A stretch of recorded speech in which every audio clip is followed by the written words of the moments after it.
am thrilled to introduce a remarkable individual whose journey through life has taken her to the glitz and glamour of the entertainment industry, whilst working in the challenging world of finance, all while embracing the joys and responsibilities of motherhood. Welcome to the Sabrina Show, the ultimate destination for captivating conversations and thought-provoking discussions. I'm your host Sabrina, and in this episode I chat with former Brit Asia TV presenter Gulzaeb Beg Ali. I hope you enjoy the episode. I am absolutely thrilled. Today I have the gorgeous Gulzaeb here with me. Welcome to the Sabrina Show. Thank you so much. I'm so excited to be here. Thank you for having me. I'm really, really excited to do this. Look, I'm not going to waste no time because I have notes here, girl, and there's so many things I want to ask you. Mm-hmm. When I was going through my show notes and doing a little bit research, I was in awe. I was like, wow. And I'm going to read this out to you. And at the end of it, I want you to tell me how you felt when I was reading this out. Okay. Are you ready? I'm ready. I'm buckled in. Yes, let's go. So, former Brit Asia TV presenter, interviewing the likes of Imran Khan and Gulzaeb, modeled for prestigious fashion brands and the face of publications like Asiana and Asian Bride. Yep. At the same time, studying for your Bachelor of Science degree in investment, finance and risk, to then marrying young and having 3 children, not forgetting your charitable endeavours, working with human rights lawyers, getting aid to countries suffering from war, as well as maintaining your own health and beauty regime. When you hear me list out all your achievements like that, how does that make you feel? A little bit surreal, because I don't think you look at yourself like that. You don't wake up in the morning and think, I've done this, I've done that, I've done this. And I feel like life is so fast paced and you're always moving on to the next project or the next initiative. But no, it's nice. It's nice to hear about your achievements. And, you know, we're only on this earth for an infinite time. Yeah. So it's nice to hear that back. Yeah, it's nice. It must make you feel like, wow, I've done this. How? Because sometimes, like you said, life just passes you by, right? It does, yeah. I think growing up in the family that I've grown up in, where education is really, really important, I always knew I was going to go down a very academic route, but I also had this kind of like fire in me to want to do something creative. And I think I've always had an interest in media, television, print. So I felt like I could juggle both. And I feel blessed and lucky that my parents supported me. Yeah. I feel lucky that I had amazing people in the journey who mentored me, who encouraged me, who saw something in me. Because I think you need that. I think as a young girl, going into a casting or going into a photo set, you want people to believe in you or to think you're amazing, you can do this. Because if you don't have that support, it's difficult to be successful. Yeah. So I think having that is really, really important. So I think I've been blessed in the journey. Was there any point in your journey where you felt like, I can't do this?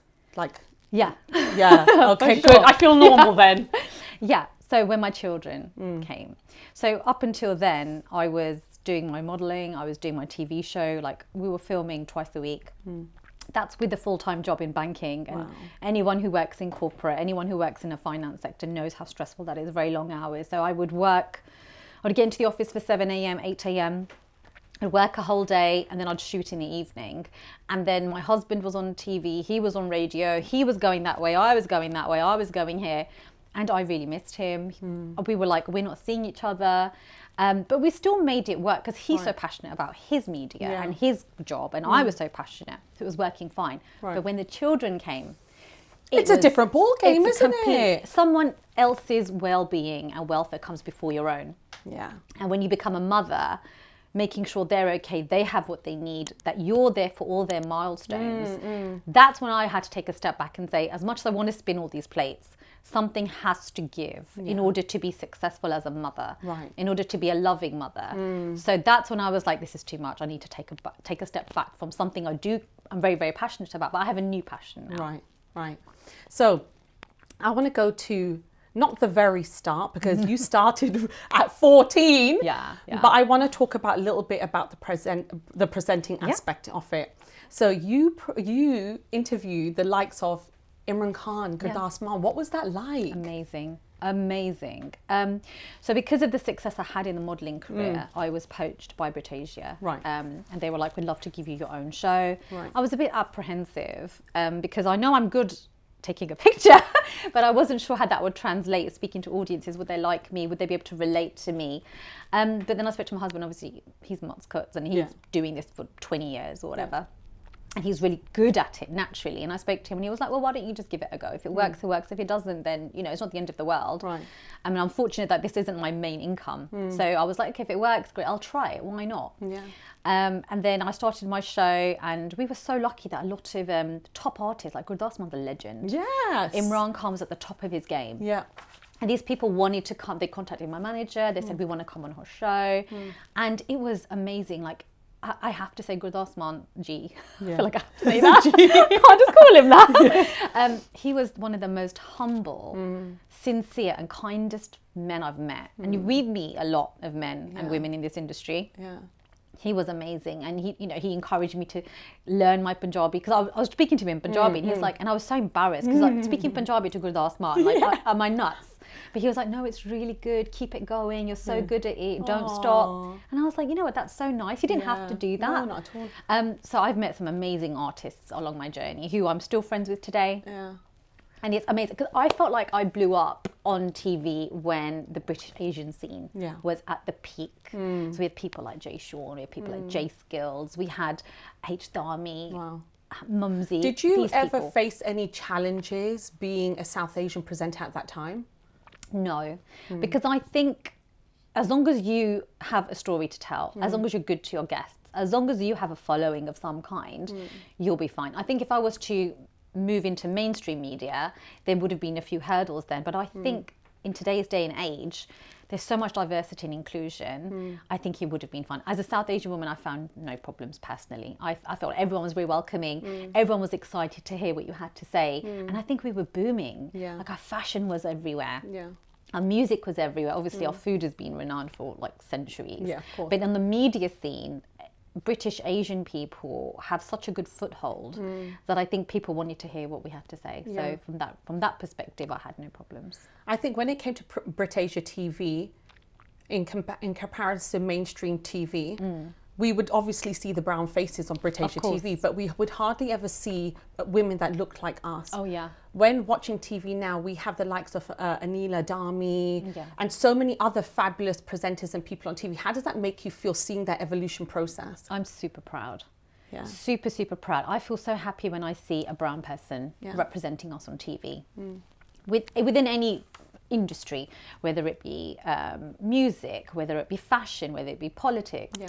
Anytime you see a brown person, I mean, maybe let's not talk about the politics because they're not so great. But definitely when you see people that look like us, you feel a sense of pride because it's not easy. It's not. There really is a ceiling for British, Asian or brown presenters. We tend to get typecast. Yeah. So you kind of have to go and really just give it your all. Yeah. But it's a really huge proud moment when you see someone like us representing on mainstream TV 100%. I feel in awe, like every time I see someone like, yes, Yeah. you know, I'm like, you go girl, or, Yeah. you know, it makes me feel so, so good. Yeah.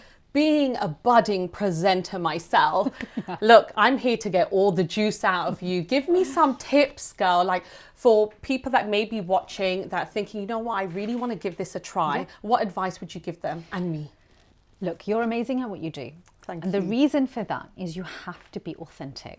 Provided you're authentic, you show people the real side of you. You don't try to be someone you're not. Just be who you are. And there will be hopefully someone that relates to you, someone who looks up to you. I used to get so many messages from young girls. Yeah. When I was modelling, even now, when I move into when I talk more about the corporate side of things, if people can relate to you, if they can aspire to be in your journey, then what more do you want? I mean, that's your legacy, right? Right.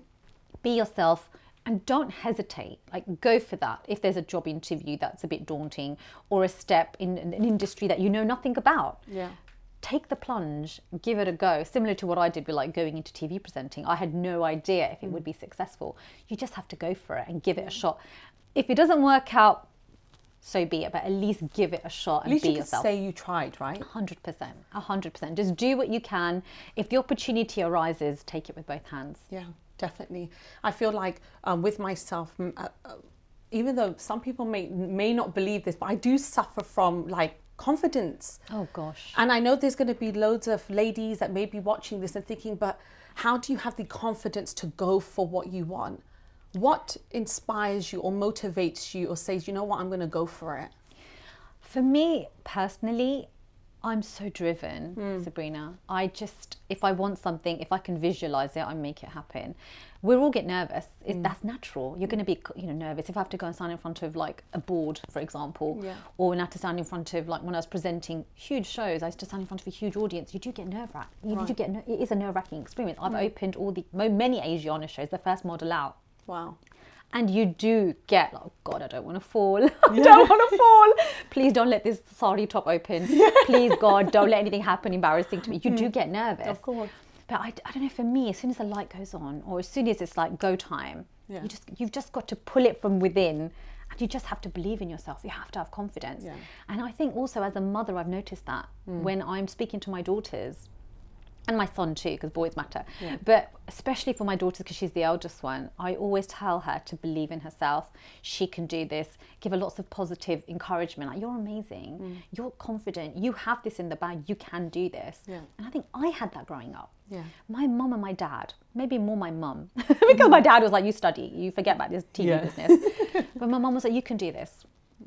Now I remember actually one time I was hosting a really elite fashion show in Saatchi Gallery on King's Road, and I was super nervous because there were going to be lots of high-end fashion people, and I was asked to host the event. There was some really exclusive designers showcasing their work, and the taxi came to pick me up, and I was absolutely catting it. Like, I was so nervous, and I just called my mum.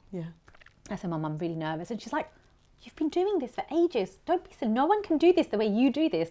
You've got it. Just go for it. And I was like, you know what? That's what I needed to hear. And sometimes you just need that. You just need someone to believe in you. I think if you have that, whether it's your husband, your mum, your sister, your friend, your boss, anybody, a mentor, if you have that support, you can do it. I'm just so in awe and inspired. I feel like so many girls are going to feel the way in which I'm feeling. So motivated to just keep on going. And I think it's so important, regardless of whether you have the support or not, you have to back yourself. Oh yeah. You are your own champion. Yes. So if you don't have that, then you can't proceed forward. It's only if you have a little bit of doubt, you need that support. But first and foremost, you have to believe in your talent. You have to believe in your personality. You have to believe in your skill set. No matter what walk of life you're in, you have to believe that you have something to offer and you deserve a seat at that table. Very often we have this almost imposter syndrome as women, where you feel like, I shouldn't be here. Like, I'll give you an example. In my line of work, I'm one of the very few female leaders in finance. Everyone is male, everyone is white, everyone is 50 plus. And I had imposter syndrome, like, do I deserve a seat at this table? Should I say something? Should I tell them what I really think? And I have had obstacles where they'll think, oh, what does she know? You know, what experience does she have on this? But I was like, no, I know what I'm talking about. I have the experience, and I don't hesitate in speaking up. And I think if you speak up, you'll be respected for it. So we have to, as women, we have to think away this imposter syndrome. We deserve a seat at the table. We deserve our voices to be heard. We have passions, we have ambitions, and we have to be strong enough to pursue them. You heard it here first. We are worth it, and we deserve a seat at the table. I want to go into your modelling. Modelling at 14. Didn't you think that was a bit too young? Oh, yes. In hindsight now, yes. Okay, so the way that happened was I had no intention of going into modelling. It was not something I ever thought I could do. It was not something that I aspired to do. I was on Green Street, if anyone knows about Green Street, in East London with my cousin, and a makeup artist sort of approached me and asked me if I was the model, and I was like, no, absolutely not. I'm like, I wear school uniform. Like, absolutely not. And she's like, you know, you've got the face. I really want to do some work on you. I've got a shoot. She didn't tell me who it was for. She's like, can you be available? And she had a reputable salon on Green Street. So she wasn't some random woman. She was a reputable lady. So I went home, I took a card, I spoke to my mum and dad, and they were like, I'm not sure.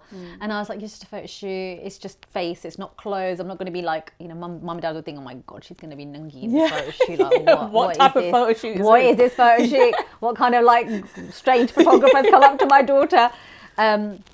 But I said to her, look, no, it's nothing like that. And so she gave me permission. And then I went, and it was for, at the time, Asian Woman magazine, which was the first Asian publication for British Asians on fashion and beauty. And it was groundbreaking. It was amazing. And I was like on set, and I was like, oh my God. And I'm like this 14-year-old in like a full bridal outfit. But it was an amazing experience, and I just loved it. And then on the back of that, I just continued to get booked. So then I got booked again, and then I started moving into more fashion. And then it just naturally, I think from a very organic process, led into more and more work. And your face graced the covers many times, didn't it? I'm lucky. I'm really, really lucky.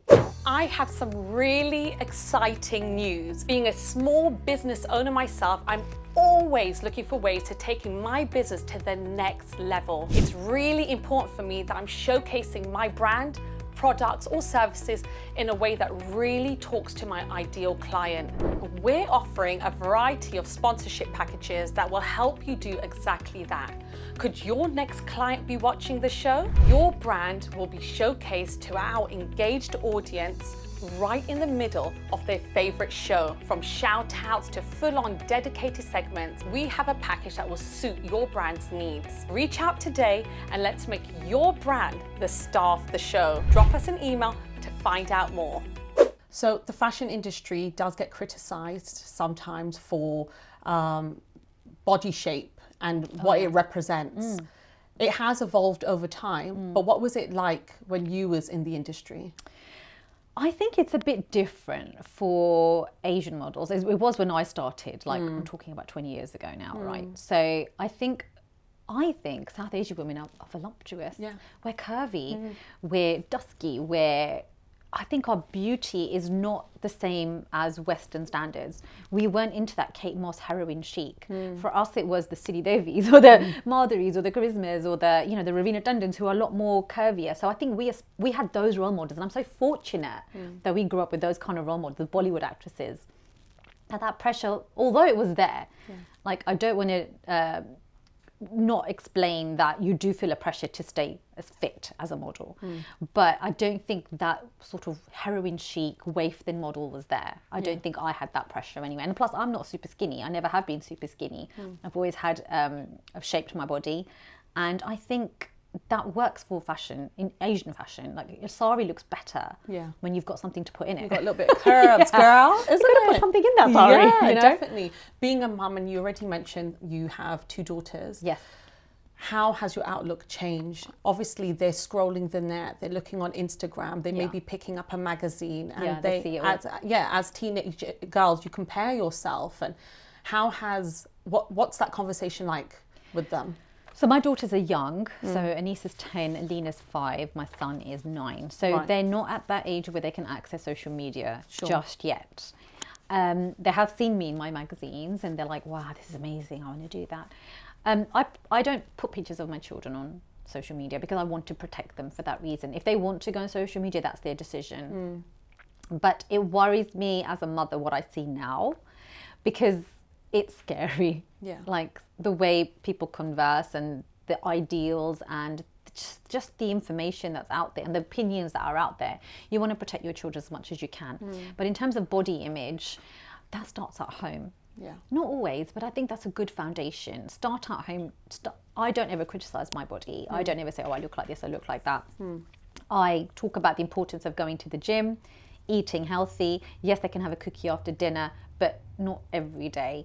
I think it's more about fitness and health than it is about meeting some kind of body ideal. Like, put your health first. My dad, at this age, still goes to the gym every day. He's never missed a workout. Wow. He's super disciplined. He gets up in the morning, he offers his prayers, and he's at the gym, or he works out. I remember as a young girl, he used to do laps around the park and then come home and do his weights. He's never missed a day. And that, when you see that, you aspire to the same. So with my children, my husband's really good as well. He'll get my son out playing football with him. He'll get him to rugby. My daughters play actively. They do gymnastics, they do netball, they do swimming. Wow. It's more about, we do, my weekends, girl. I was going to say. It's crazy. They do lots of extracurricular sports activities because it's important for them to have that physical outlet. But the focus is health. It's not about being thin. It's about being healthy and strong. And what about the beauty side of things? Because as they grow up and they're turning into teenagers and they're going to want to experiment with makeup and they see mummy was glamorous and she used to, you know, big hand, you're looking fine today as well, girl. Thank you. So Yeah. how are you going to navigate that conversation with them? How free are you going to be with them? I'm interested. Like, are you going to be like, yeah, lashes, full hair, or no, strip it back? I can't be a hypocrite because I was that 13, 14-year-old girl who wanted to put Jolene in her hair. Jolene! Yeah. Who wanted to wear makeup to school. My mum was like, you cannot wear lipstick to school. So I used to carry it in my back pencil case. I used to put my coloured lip balm on. Yeah. I don't want to be a hypocrite, but I think we have a responsibility. I don't want her to be older than she needs to be. There's a time and place for everything. And I remember my mum used to say, dye my hair, Halil. Calm down. You know, you've got your whole life to do this. But you know, when you're young, you just want to do it. You want to do what everyone else is doing. I think I'm quite a strict mum. I think I am quite disciplined. But at the same time, I want to understand why. Why do you want to wear makeup? What do you not like something about your face? Because for me, you're beautiful, you're stunning. What do you need to enhance? You know, I think it's important to understand why. Are you doing it because your friends are doing it? Yeah. There's different reasons behind it. It could be someone says something mean to her. You know, we hear all the time about Kylie Jenner got her lips because someone bullied her about her lips. You know, you've got to understand the root cause as to why they want to do it. And in most cases, they're doing it because their friends are doing it. But I think there has to be a balance. I don't want her looking like a clown turning up at college or of course. turning up at school. Yeah, no, definitely. I definitely agree with that. There's a time and place. And I feel like when you do things at the right age, it comes across so much better. Yeah. I do feel like girls are looking older now. Girl, do you find that? Girl, you're saying what's in my head.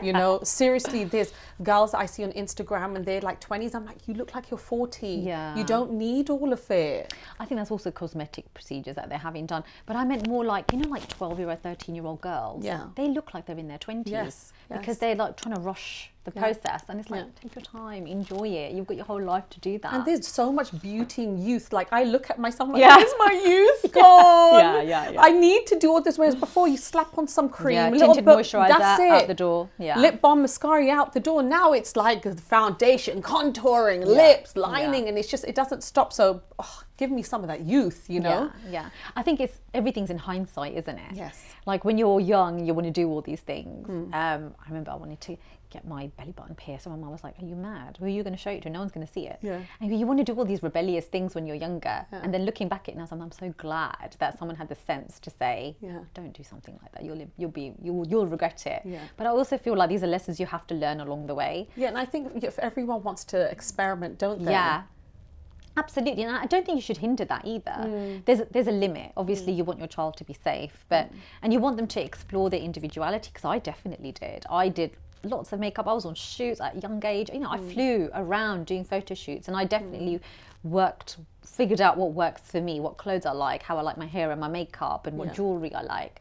So I think that comes through the process. You have to go through it. And I think it's unfair to hinder someone else's process for that. So definitely. Encourage it, but within reason. 100%. Being a model at such a young age and being a part of so many prestigious catwalks and so forth, obviously you had to maintain yourself.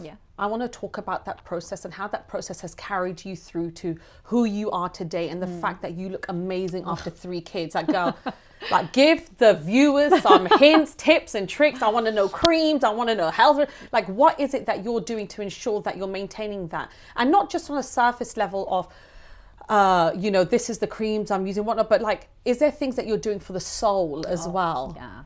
Let's talk about that. So, you know, when you've been in front of a camera at such a young age, you're very conscious of how you look. You're very conscious of your good side. You're very conscious of how your arms look, how you should place your legs, how your body structure should be. You're very conscious of it. And when it's ingrained in you, you know, you can shout it up, neck straight, put your left arm back, look this way, look that way, no, look down. It's ingrained in you at a very young age. So I think keeping fit and healthy is really, really important. And as a model, you could get called at very short notice, by the way. Oh, really? So you have to have your nails done, your feet done, you have to be waxed. You have to be ready at any point. And I've carried that through with me. So I make sure I'm very groomed. And I remember, like, you get calls from makeup artists that I've got a campaign, the designer's just flown in, they want to do a last minute shoot, can you get to South London? And you're like, oh my God, like I'm actually supposed to be working. So you try and call in, so I needed the day off, you try and sort it, but it can only work if your hair's in a good condition, your skin, you're not going through like laser treatment or, you know, your nails are done, you're ready to go. So I think keeping a maintenance on the way you look is really, really important. And I think that has stayed with me. Yes, I have had 3 kids, but getting back to my fitness is really, really important. I go to the gym and I do watch what I eat. So I go easy on the carbs. I be careful with how much processed sugar I eat, because if I don't, I see what happens. So when you learn what your body is good with, what it isn't good with, you take those lessons with you. And I don't think I could ever shake that off. Like I always say to my husband, shall I have that biscuit? And he's like, just have it. You're not going to have it because you know you're just going to feel rubbish tomorrow.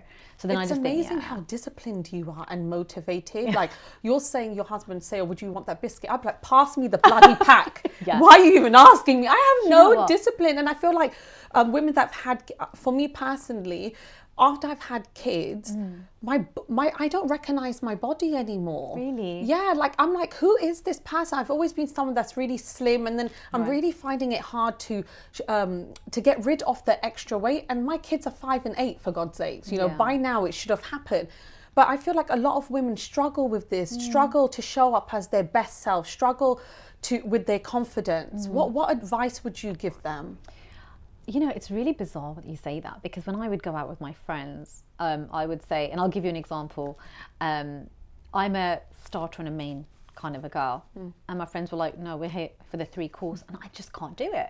I'm like, I'll be too full, I'll be sick. And I think it's the discipline that I've built in myself. Like if I want to have dessert, I won't have a starter. I think it's just the way I've been programmed in my head. Like I know how many calories I can consume without feeling sick.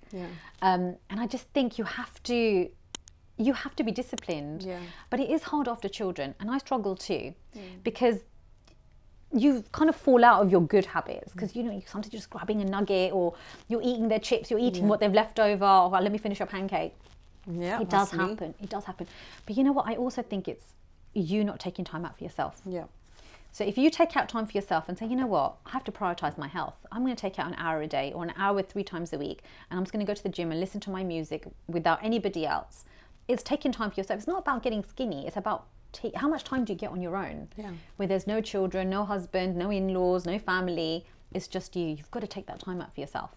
And when you are taking that time out for yourself, what would that typically look like for you? So obviously now post-COVID, a lot of us work from home. The days I work from home, I go to the gym before I start work. So I drop the kids off to school in my gym kit. And that's because if I put my gym kit on, I know I'll go to the gym. You just have to put that in your brain, right? I'm going to get the kids breakfast, pack their lunches, go put my gym kit on, drop them to school. Then you come home, you're like, well, I'm in my gym kit already, I might as well go to the gym. And you go to the gym and just do 40 minutes on the treadmill, or do 20 minutes on the treadmill, 20 minutes of cardio, 20 minutes of weightlifting. It doesn't have to be vigorous. For me, that's my time. I put my AirPods on, I listen to my music, no one's bugging me, no one's talking to me. I turn my phone off, like I turn my work phone off, and I just focus on myself. And I feel so refreshed after it. It's not about sweating and cardio, it's just about my time, no one bugs me. And then I get back home, shower, and start my work day. And what are you doing to feed the soul? You know what, for me, my friends are really, really important. First and foremost, my husband. So whenever we can get time alone, that's important to us, just to reconnect, because we both have really, really busy lives. So for me, it's really important that when the kids are in bed, we sit on the sofa and we talk. Sometimes we say, let's watch a movie, but we end up just talking. And an hour's gone by and I'm like, right, that was my TV time, and you've eaten, you're talking about yourself. Now I'm going to go to bed. But that's really important. And secondly, my friends. My friends are really, really important to me. And I think I need to have that downtime. So if I feel really, really overwhelmed, I'll call up some friends. I'm like, well, let's go for lunch or let's go for dinner. And we just laugh and share. I'm really struggling today. I feel like I'm doing so much and I'm really exhausted. She's like, you know what? My husband really annoyed me today. And I was like, girl, I can top that. Guess what my husband said? Or, you know, and then you just have that release. I know all about those conversations. And then you just get that release. So for me, that really feeds my soul. Having that camaraderie, having that banter, having someone to like bounce off. You want to what you want to know, other people are going through the same thing as you. You know, everyone's struggling. I think as women, we wear so many hats. We do. You know, it's so hard for us to just get through. We have to excel in our careers. We want to be the best mums. We want to be the best wives, the best daughters-in-law, the best daughters, sisters, friend. You know, there's so many spinning plates and we want to excel at everything. But there comes a point where you're the one that's going to suffer because you're trying to like go 150 miles and do everything. So it's important to have a good friendship circle, 100%. When you are spinning those plates, because you spin many, you know, career and finance, you're a mom and all the other charitable endeavors that you do. When you're approaching that point where you're like, you know what, I'm feeling that burnout. What comes up for you that says, you know what, I need to stop. Enough is enough. I wake up and I'm like, I'm going to choose violence today. Violence, I love it. I wake up and I'm like, someone's going to get hurt today. That's when I know, right, I need to take a day off. And I will sometimes text my friend or my husband and say, today I am going to hurt someone. And then I know that, you know, when your patience wears thin. I know that. You wake up in a bad mood. I wake up in a bad mood. My body's tired. You know, I'm hungry. I'm exhausted. I'm just so tired from like preparing homework and packing lunches. And I have 3 kids and they have very intense homework schedules. So checking this, checking that. I'm learning fractions again for my daughter. And I'm just like, why am I learning fractions and angles again? And it just all piles on top. I know when my body's tired.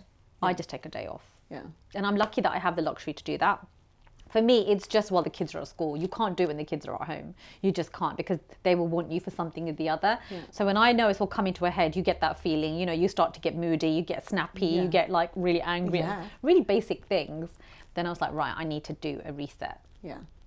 I think it's so refreshing hearing you say the things that you're saying, because I feel like a lot of people that are going to go and stalk you on Instagram now, after watching this and whatnot, they're going to see a really shiny, glossy version of you. And to know that actually you're just like us, going through the same struggles, trying to balance it all, trying to spin it all. I find it super, super refreshing. And it's nice to see the human side, because I guess people don't get to experience that on these social media platforms. You know, Sabrina, I use my social media really authentically. Yes, I show the glamorous side of what I do. If I go to an event, I take a picture. When I'm at, you know, in a corporate event and someone takes my picture, I take it. I take pictures of my family, you know, blurring their faces or whatever else. I do that. But I also share the pitfalls of my day. I also share when I'm having a rough time. Like, for example, during COVID, when we were all struggling, I shared that. I never make out as if my life is full of gloss and glamour and everything is easy going, because we work really, really hard. And I get so many girls asking me, can you mentor me in finance? Can you show me how to do this? Because, you know, I want to see how to progress in this career. And I'm like, of course, I'll give you some tips. It's not going to be easy. It's not easy. It's really, really hard. You have to show up every day, the best version of yourself. You have to be likable, but you have to have the intelligence and the confidence to say what you think. Don't back down. But all of that does get tiring. I mean, who are we kidding? It's so exhausting, but you just got to plow through. And I feel like there's loads of societal pressures and expectations, especially for mums. Oh, yeah. How are you challenging them? You know, I read this quote, and it's quite a famous quote now. We expect women to work like they don't have children and have children like they don't work. Exactly. So you're expected to be the best at work and pretend that you need to leave to take your child to the doctors, or you want to pick them up from netball, or you've got to take your son to swimming, and still be amazing at work. But at the same time, you want to be home, and it's so hard for me to like not open my laptop. My children are reading me their story, or for me to just say, one second. And so many times I've been on my computer or my laptop working, and my son's been like, Mom. I'm like, 1 minute. Don't you just hate what they do? I'm like, for God's sakes, I heard you the first 20 times. But then I feel bad, 'cause I'm like, that's my son. He's more important than anyone else, than anything else. My children, they're more important. So why? Okay, I have to get this presentation now. I have to get this board proposal out. But if he wants my attention, that has to come first. So when I know I'm snapping, then I take a step back and I'll be like, right, what do you want? This can wait. But what's your routine like then at home? How are you balancing it all? And are you like, you know, really big on your structure at home? Oh my God. Any mother that has 3 children will tell you, if you don't have structure, you will fail. Yeah. You have to, and I'm very rigid. My husband gets annoyed with me because I am very meticulous with my planning. They wake up at a certain time. They have to be downstairs at breakfast by 7:30. If they're even a minute late, I will scream at them. They need to be down. We need to be out the door at 8:10. They get to school. I come back. I go to the gym between X time, and I've got to be back by a certain time because I've got to host a call at 10 a.m. every day. It's very, very meticulous. I know what days so-and-so finishes at 4, someone finishes at 6, this one finishes at 3. It's all planned out and meticulous. If something goes even half an hour off kilter, it messes me up. Oh, really? And I have really bad OCD as well. Okay. So I need structure in place. Otherwise, it all falls apart. There's a knock-on impact to everything else. So there has to be structure. There has to be plan. Things on bedtime, I'm really, really, really like a stickler on. Yeah. My husband, very Pakistani. Like, chalo, you know. Why 8 o'clock, girl? Relax. You know, when I was young, I didn't go to bed till midnight. And I said, yeah, and it shows because you're so sloppy. But for me, it's having really, really firm structure. And I grew up with that. My dad was like that. My mum was like that. You know, they were like, get to bed, do this, do that, do this. And it really does build you as a person. And I think I've tried to instill that in my kids. They might hate me for it, but they'll thank me later. 100%. It's worked for you, right? So far. Yes. For someone that is thinking about wanting, like for people that want to really level up in 2024 in any aspect of their life, be in health or fitness, in their business, maybe in their career, and maybe their structure isn't as rigid as others, how do they get started? What would you say? You know what, girls, start with this first. I think you have to look at what's important. What activities need to be done in the day? You've got to get the kids to school. You've got to give them dinner. Oh my God, dinner. I was like, why am I responsible for everyone's meals all of a sudden? Like, why is it my job to pick what we eat every day? But there are certain things you just can't get away from. So figure out what does need to be done. And then just try to put in time for yourself. I know it's so hard because we as women always put ourselves second last in every aspect. We always put ourselves last. We're such nurturing humans that we're just designed to be there for everybody else. But you know, you can't pour from an empty cup. No. You have to feel refreshed in order to give your best. Oh, what a line. Yeah, 100%. You have to. You do. And we can't help but be the givers, right? Yeah, we are. My mum is. Yeah. She still is. And we're all grown. But she's still giving. And I think it's just the way we're designed. But I think the difference between my mum and me is my mum never took time for herself. She was always running after somebody else, helping somebody else, running one child to one class, one child to the other class. I do that too, but there's a balance. You know, you have to have... But I'm fortunate I've got a supportive partner. Yeah. Some women don't have that. No. And then it's really hard for them. And kudos to those women who are like single parents who are really struggling because they don't get time to themselves. No. They are literally doing everything on their own. So you have to put things into context. You know, if you have, even if it's 10 minutes where you're just reading or you're just switching off, try to find that time for yourself because you deserve it. Coming from a single parent background myself, I saw with my mum, self-care, no such thing. No time. Bubble bath, comb your hair, nothing. No, right. Meditating, nothing. It was no such thing. It was literally get up, go to school. She was working 2 jobs, come back, dinner, go to bed, and that's it. And we would hardly see her. We'd be at the babysitters or my grandparents. So now with me, like you said, I also have a really supportive partner. And there's times where I'll catch myself and I'm like sitting in the bath or I've, read after a long time, like, wow, I can actually do this. So it makes a massive difference when you have that supportiveness, be it your partner, friend, family, a community that you're part of. Yeah, it takes a village. It does. It really, that's why I talked about it at the top. Like having that support network is so important, whether it's your friends, your family, your partner, having that support network. We need people. So make sure you've got good people around you. It's really important. So what can we expect from you professionally and personally? What does the future look like for you? You know what? I love not knowing. Isn't that the whole beauty of life? Not knowing. I'm huge on travel. So my plan for 2024 is to do more traveling. I think my family get really annoyed as soon as I save some money. I'm like, right, I've booked tickets. My toxic trait is booking flights as soon as I've got some money. So definitely I want to do some more travel with the children. I would love to go to safari. So I think personally on a family level, I've got a huge family wedding coming up. I'm excited for that. So a lot of family events. which I'm excited to get my children dressed up for. My family's growing, my sisters are having children, so I'm really, really excited. On a professional level, so I'm head of client services and investment bank. It's a huge bank. It's a huge responsibility. I was recently promoted, so I have a growing remit now. So I'll be looking after. Thank you. So I'll be looking after more staff.